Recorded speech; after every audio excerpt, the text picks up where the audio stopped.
Hello and welcome to the Silver Kings War.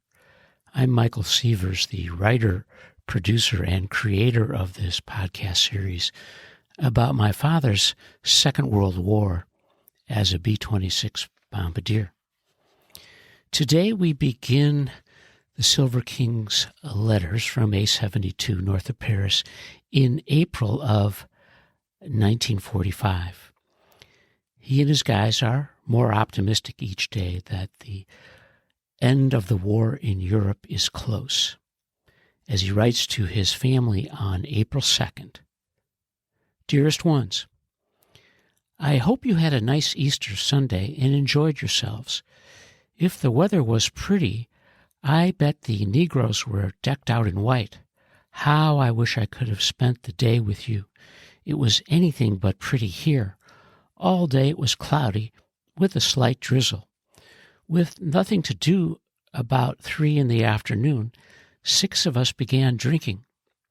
It started out very quiet, with most of the talk, naturally, about the States. Well, it lasted until 2 this morning, during which time we consumed a very conservative amount of whiskey, 3 quarts of scotch and 4 quarts of gin. I still don't see how we did away with so much, though I was quite blind, and how I paid for it this morning. I never remember feeling so badly before. Believe me, it will be some time before I touch it again. Last night I received your very sweet letter of March 19. Of course, I didn't get to read it until this morning. Tonight I received your sweet cable with birthday wishes. You certainly sent it early. I hadn't even thought about it as yet. Needless to say how much I appreciate it. You're so sweet. You never forget anything. I spent the day sleeping and recuperating from last night, and naturally listening to the radio for more good news. It seems to be all over but for the shouting, and not too soon for me. This is a short letter, but there really isn't any news. I'm fine and thinking of you constantly, hoping you're well. Love to Ida. I love you and miss you, Stan. Stanley is about 3 weeks from turning 22.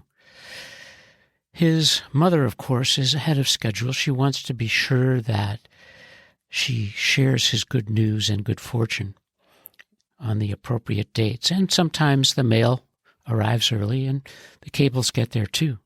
He's always grateful for what his family sends.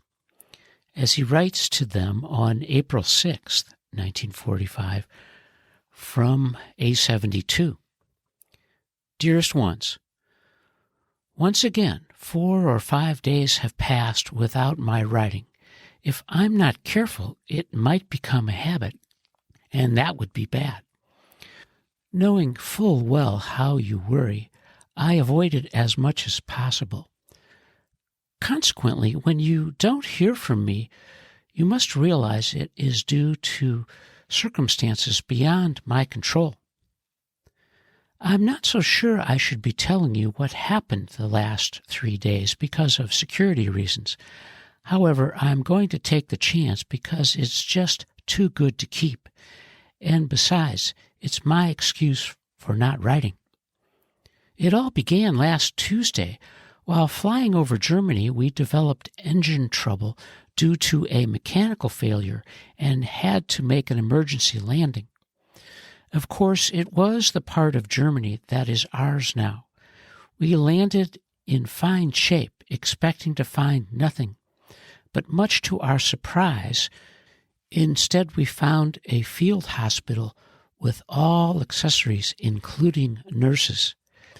At first we had visions of having no place to sleep and nothing to eat, and then we found ourselves in Shangri-La. The nurses, doctors, and everyone took us in hand as though we were lost brothers and really treated us like kings. I've never experienced such hospitality on this side of the ocean. They gave us beds in the wards with as many blankets as we desired and fed us until the food was coming out of our ears. It's difficult to remember all the details now, as it seems like a dream. I do remember I had the time of my life. Wednesday morning, we went into the city of Koblenz, the city on the Rhine River, which was in the news only a few weeks ago. One of the medics took us in, as naturally we were all curious to see the place, after flying over it so many times when it was in the hands of the Germans. Well, never in all my life have I ever seen anything like it. The city is completely demolished. There is absolutely nothing left to even resemble a city. The debris and rubble is so thick a truck can't even drive down the remains of a street. What stands now are only walls and shells of buildings. I would never, ever have believed that man had the ability to destroy as this city has been destroyed. It would take years to even clear the debris in order to build again. If only I had a camera, because pictures could tell the story far better than I. The medic knew of a wine cellar there, so naturally we had to pay that a visit. Again, I was astounded. Champagne was stacked as far as the eye could see. There must have been at least 1 million bottles there, and it was all ours for the taking. Can you imagine turning me loose in a place like that? I was practically taking a bath in the stuff. It's too bad we couldn't have taken moving pictures. I'm sure you would have gotten some laughs. Well, as you may have guessed, I drank my fill and took 500 bottles with me besides. Oh, what a life. Anyhow, we took the bottles to the nurses' quarters and really had a party. It lasted almost all night, so everyone was fairly tight. All the nurses were grand kids and sweet as could be. It was just like old times in the States, where everyone speaks the same language. I got very friendly with a kid from New Orleans. Her name was Elaine Miller. I hope to see her again soon.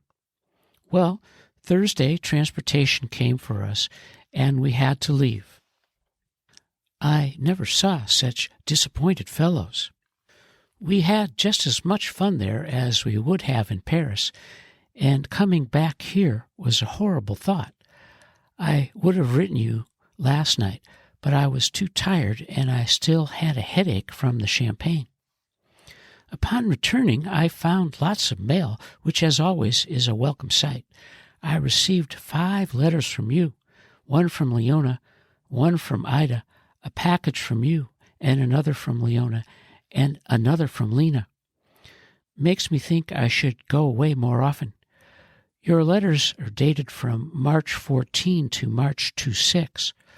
All the fill-ins from the ones before. Receiving mail from home is like filling in a jigsaw puzzle.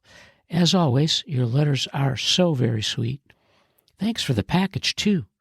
It's the one that contained the long cigarettes. Everyone is getting a big kick out of them. I'm glad you finally received my letter from the Riviera and know what a grand time I had. You asked about my dates there.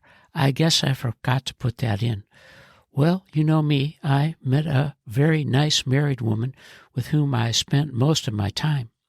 It seemed that she and her husband didn't get along very well, and she was eager to be loved.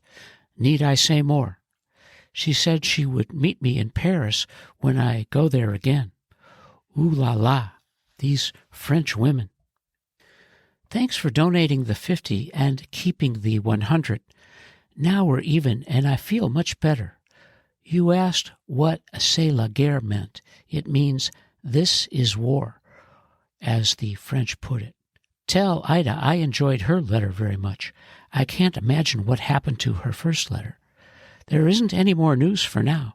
Please keep well. I'm fine and thinking of you constantly. I love you and miss you, Stan.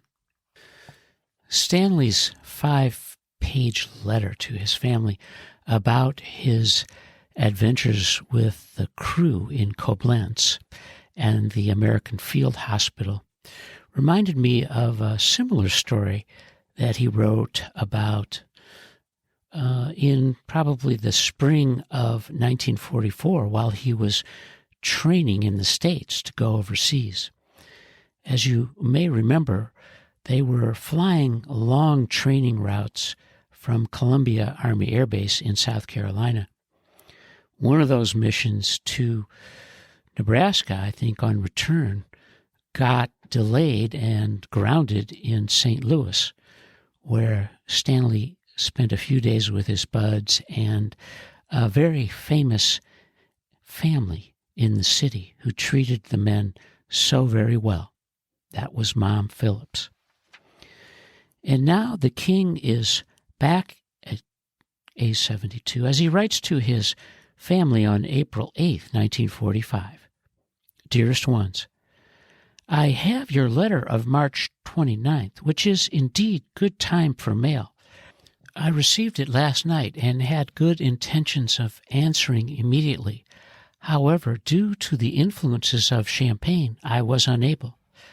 I wrote 2 letters, but before I could write you, I was blind. I'm sorry because of the delay.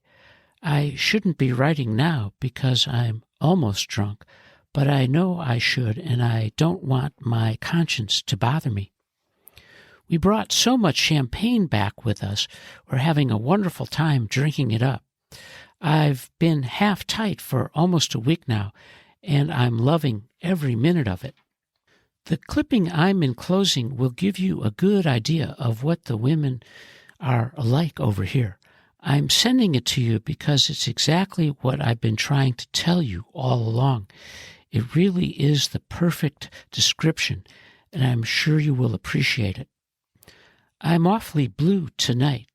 It must be due to the champagne. I miss you so much and want so much to be with you. The news continues to look good, but even so, there is no visible chance of my returning soon. In fact, right this minute, everything looks awfully dark. If only I had going home to look forward to, it wouldn't be so bad. As it is, though, I must only rely on my patience and hope for the best. God knows, if it wasn't for your sweet letters, I would be in bad shape. So please, dearest ones, please keep writing often. I had a phone call from Bill last night inviting me to a dance there tomorrow night. I'm not sure yet whether I can go. We'll find out definitely tomorrow morning. We are also having a dance Thursday night, which Bill will try to attend. It will be swell if we can get together at one of the 2. I'll write you the outcome. No more news for now. Please keep well. I'm fine and thinking of you constantly. Love to Ida. I love you and miss you, Stan. Our hero, the Silver King, naturally has some post-celebration blues. He's been consuming all the champagne that they brought back from Koblenz and is feeling like he's missing out on some good times. And true to form, our hero has buried the lead on his newfound love, the woman he met on the Riviera in March of 1945.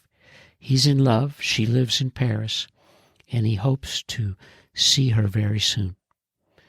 As we have reached the end of part 1 of the Silver King's letters, Dearest Ones, from April of 1945 at A72 north of Paris. And you are listening to the Silver King's War.